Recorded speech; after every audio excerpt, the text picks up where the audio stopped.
Hey everyone, I'm Joshua Orro, the Mustang Prince, and welcome to Mustang Prince Orro Reports. You know, I just can't believe that my theater friends are letting me portray as a bull twice on stage this year. If you guys don't know what I mean, earlier this year, I got to play a bull in the Noah's Ark musical, Get in the Boat.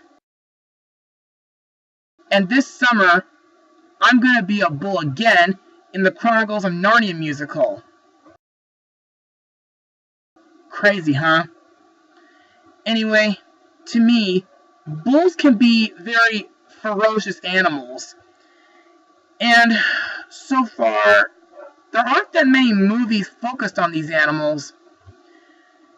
I mean, sure, there are films where we see bulls as antagonists, like in The Last Unicorn, or as fighters, like in The Book of Life.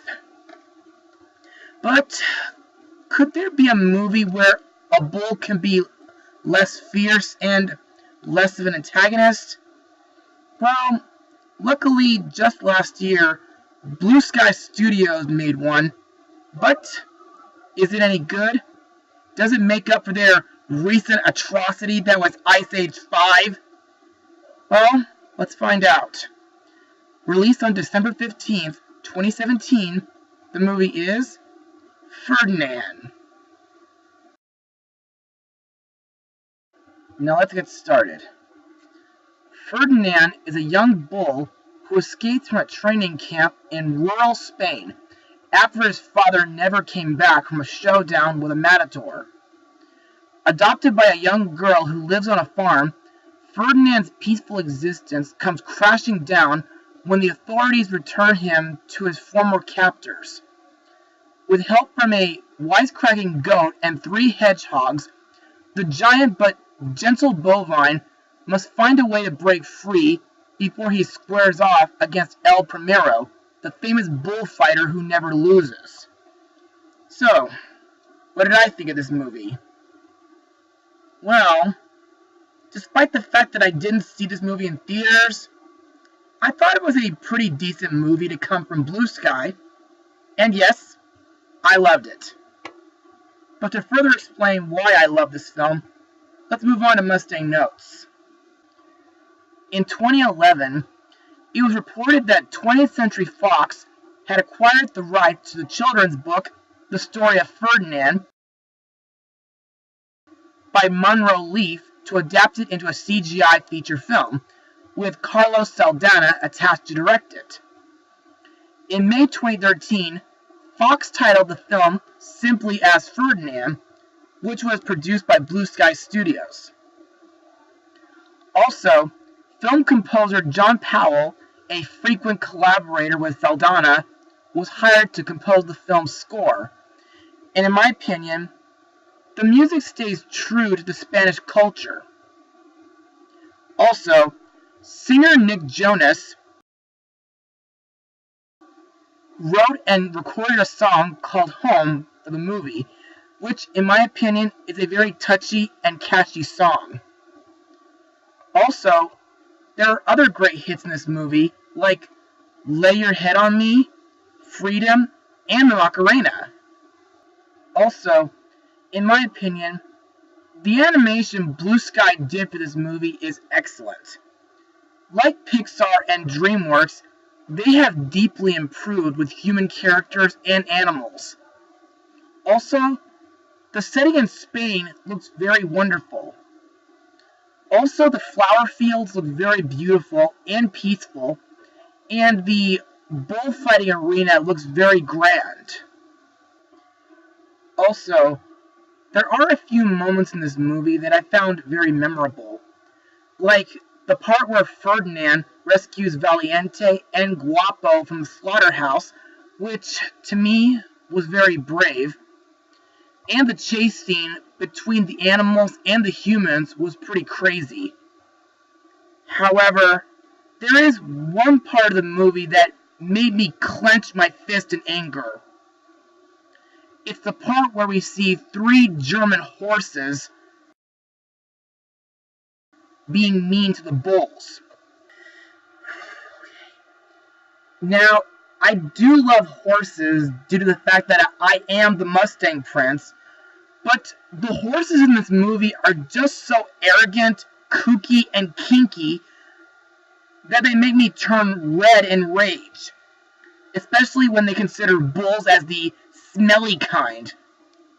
But it was satisfying seeing them get electrocuted by a fence. Anyway, let's move on to the characters and the voice actors who brought them to life. Our main character, Ferdinand, is voiced by WWE wrestler turned actor John Cena,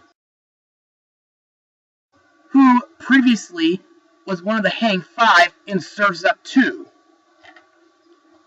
To me, Ferdinand is a truly lovable bull.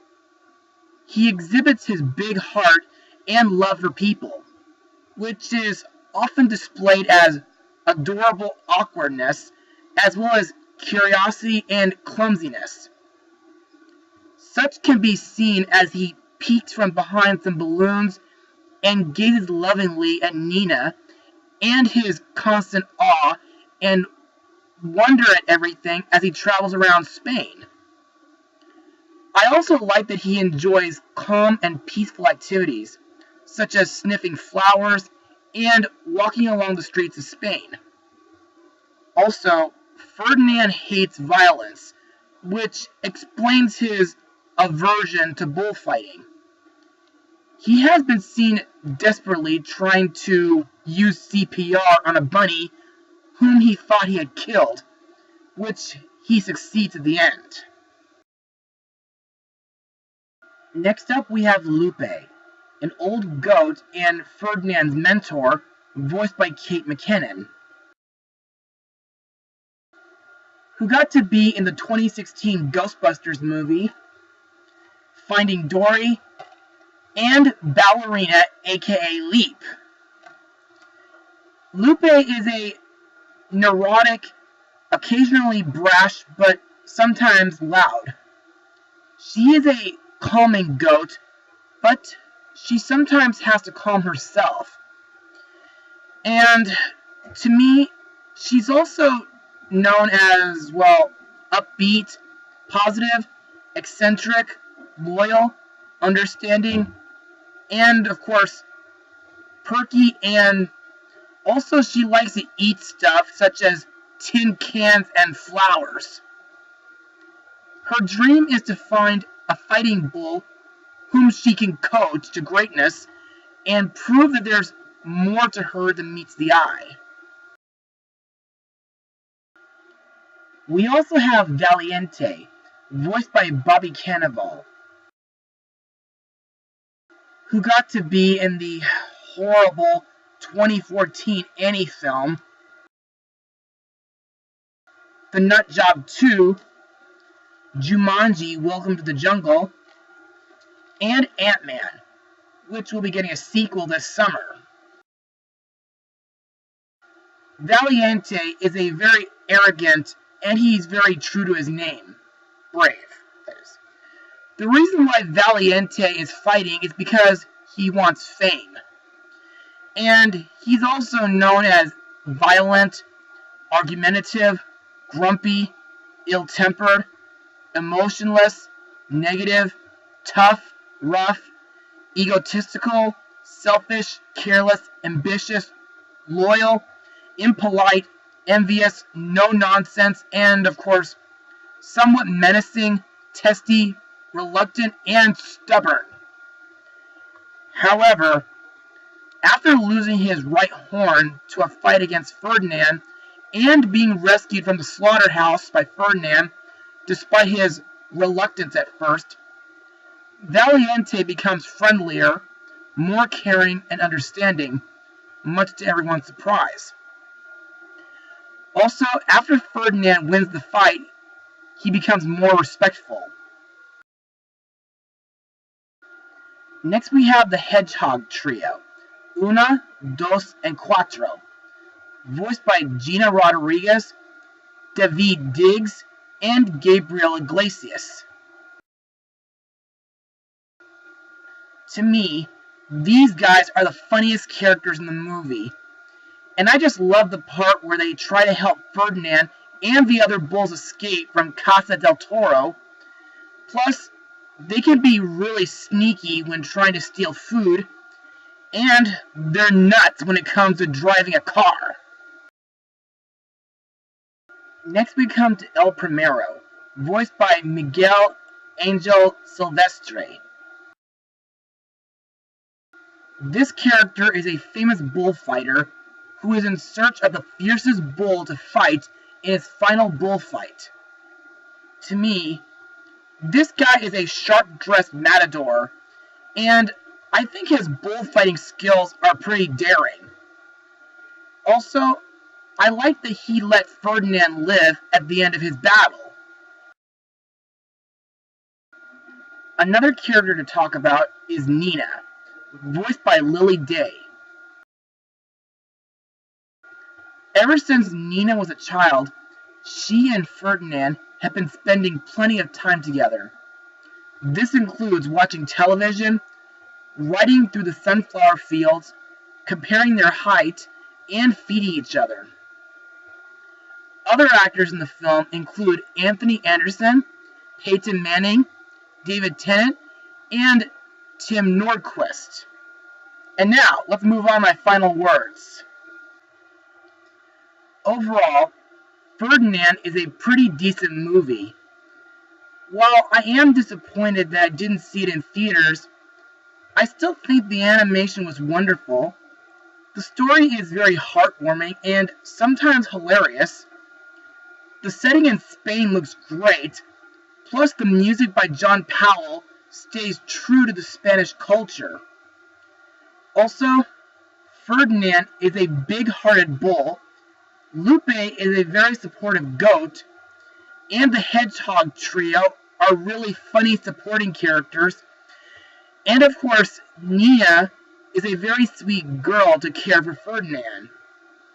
I give this movie an 81% out of 100.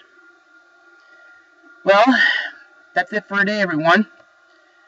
Be sure to join me next time, where I begin a special mermaid marathon with a little revisit to Atlantica. Mustang power! When a fellow loves a maiden, and that maiden doesn't love him, it's the same as when a bold man finds a comb upon the highway. La cucaracha doesn't want to travel on, because she hasn't slept since yesterday at dawn. La cucaracha doesn't want to travel on.